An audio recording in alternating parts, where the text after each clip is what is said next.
Ration വ്യാപാരികളുടെ വേതന പരിഷ്കരണം കൃത്യമായി നടപ്പിലാക്കാത്തതിനാൽ വ്യാപാരികൾ ദുരിതത്തിൽ. 45 ക്വിന്റൽ സാധനങ്ങൾ വിൽക്കുന്ന വ്യാപാരിക്ക് 21,000 രൂപയാണ് ഇപ്പോൾ ലഭിക്കുന്നത്. എന്നാൽ 45 ക്വിന്റൽ പോലും വിൽപ്പനയില്ലാത്ത 4,000-ൽ പരം റേഷൻ കടകളാണ് സംസ്ഥാനത്തുള്ളത്.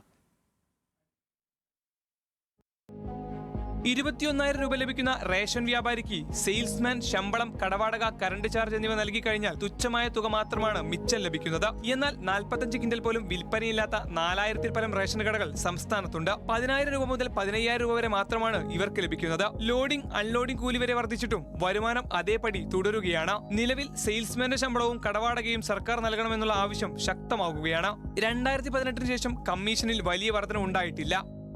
ഞാൻ കഷ്ടിച്ചൊക്കെയാണ് 18 ക്വിന്റൽ ഈ 45 ക്വിന്റൽ പൂർത്തിയാക്കുന്നത്.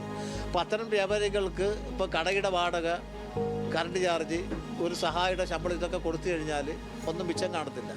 ഗവൺമെൻറ്റിന് ഞങ്ങളുടെ ഈ അനാമലി, അതായത് ഈ കഴിഞ്ഞ ഗവൺമെൻറ്റിന് കൊടുത്ത ശുപാർശ മുഴുവനായിട്ട് നടപ്പിലാക്കി കിട്ടണമെന്നുള്ളത്. അതായത് ഈ 3,500 രൂപ കുറച്ചത് ഞങ്ങൾക്ക് അതുകൂടെ ചേർത്ത് നിങ്ങൾ വർദ്ധിപ്പിച്ച് തരണം. അല്ല പുതിയൊരു വർധന നമ്മൾ ആവശ്യപ്പെടുന്നില്ല.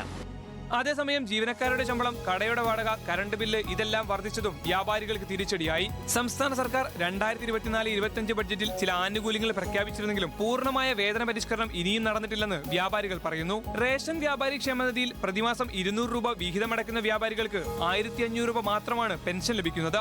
സാമൂഹിക പെൻഷൻ 2,000 രൂപ ലഭിക്കുന്ന സംസ്ഥാനത്താണ് വ്യാപാരികൾക്ക് ഇത്തരത്തിലുള്ള പെൻഷൻ ലഭിക്കുന്നത്. ന്യൂസ് മലയാളം, കൊല്ലം.